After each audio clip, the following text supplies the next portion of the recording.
নমস্কার বন্ধুরা, আলালের কুকিং চ্যানেলে সবাইকে স্বাগত জানাই। আবার একটা রেসিপি নিয়ে চলে এলাম। দেখো আমার লঙ্কা গাছে লঙ্কা হয়েছে কি সুন্দর। দেখো এটা একটা সবজি দিয়ে পকোড়া করেছি, সেটাই শেয়ার করছি। এখানে দেখো গাজর, বিট, আলু সবগুলোকে, কাঁচা লঙ্কা সব কুচি কুচি করে নিয়েছি। একটা পেঁয়াজকেও কুচি কুচি করে নিয়েছি। নিয়ে এইগুলো সব সবজিগুলোর সঙ্গে পেঁয়াজ আর কাঁচা লঙ্কা কুচিয়ে মিশিয়ে নেবো। তার সঙ্গে বেসন দেবো কিছুটা, দিয়ে খুব ভালো করে মাখিয়ে নেব। এবার স্বাদ অনুযায়ী লবণ দিয়ে দেবো। দেখো বেসন দিয়ে দিচ্ছি, এখানে প্রায় 4 চামচের মতো আমি বেসন দিয়েছি। স্বাদ অনুযায়ী লবণ দিলাম, হলুদ গুঁড়ো দিয়ে দিচ্ছি, সামান্য এটা কাশ্মীরি লঙ্কা গুঁড়ো দিলাম, আর খুব 1 চিমটি একদম খাবার সোডা দিয়ে দিচ্ছি। দিয়ে খুব ভালো করে দেখো প্রথমে চামচ দিয়ে ভালো করে মিশিয়ে নিচ্ছি।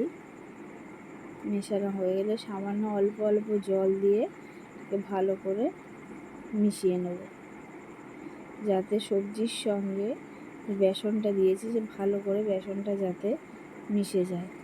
অনেক সময় সবজি বাচ্চারা খেতে চায় না, কিন্তু এরমভাবে পকোড়া করে দিলে সব বাচ্চারা খেতে ভালোবাসবে। তাছাড়া টিফিনে আমরা অনেক সময় স্ন্যাক্স হিসেবে এই সবজির পকোড়া করে নিতে পারি, যেটা খেতে খুবই ভালো লাগে।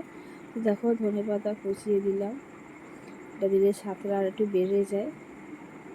খুব কম সময়ে ফটাফট করে নেওয়া যায়। হঠাৎ করে একটু সবজি খেতে চাইলে এরকমভাবে পকোড়া করে নিলে বাড়িতে সবাই খুব আনন্দে খেতে পারে।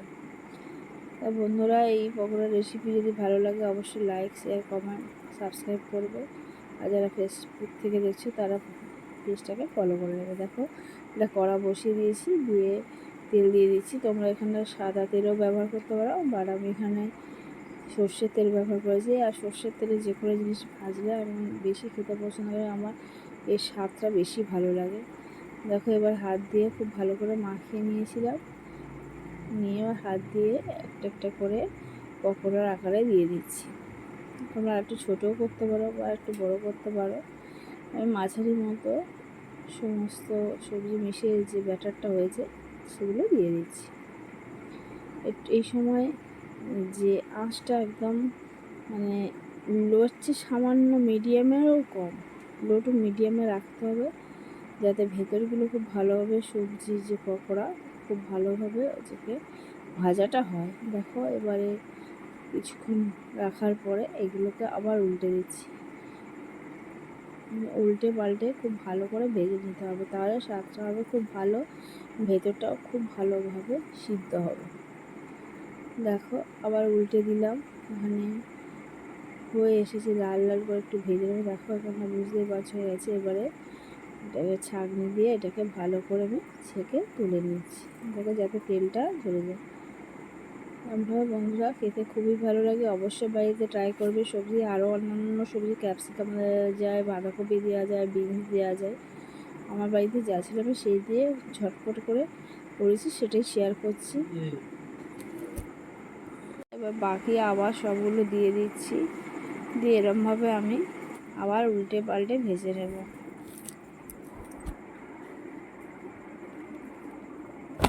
বন্ধুরা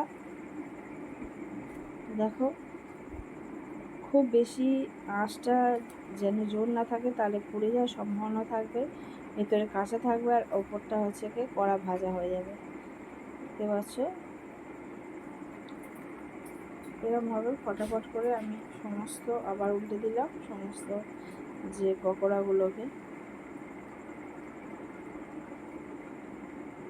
তা বন্ধুরা এরকমভাবে আমি সমস্ত পকোড়া ভেজে নেব। আর প্রচণ্ড গরমও পড়েছে, সেই জন্য মাঝে মাঝে বিকেলে স্ন্যাক্সে এরকমভাবে সবজি দিয়ে পকোড়া মাঝে মাঝে খাওয়া যেতেই পারে, সামান্য মুড়ি অথবা চায়ের সঙ্গে। আর বাচ্চাদের তো এগুলো খুবই পছন্দ হয়। যাই বন্ধুরা দেখো এবার আমি হয়ে এসেছে, এবার আমি বাকিগুলোকে যে পকোড়াগুলোকে দেখো নামিয়ে নেবো উল্টে পাল্টে। আমি দেখো হয়ে গেছে, একবার উল্টে দিয়ে দিচ্ছি, দেখলাম যে সামান্য যেগুলো বাকি আছে সেগুলো উল্টে পাল্টে ভেজে দিচ্ছি। তা বন্ধুরা, আমার এই রেসিপি যদি তোমাদের ভালো লাগে অবশ্যই আবার বলছি একটু লাইক করে দিও, কমেন্ট করে জানিও কেমন হয়েছে। আর ওটি অবশ্যই বাড়িতে এরকম সবজি দিয়ে করে রেখো, অন্যান্য সবজি দিয়েও ভালো লাগবে। হঠাৎ করে মাত্র বেশি সময় লাগে না, মিনিট 10-এর মধ্যে এই রেসিপি কমপ্লিট করা যায়।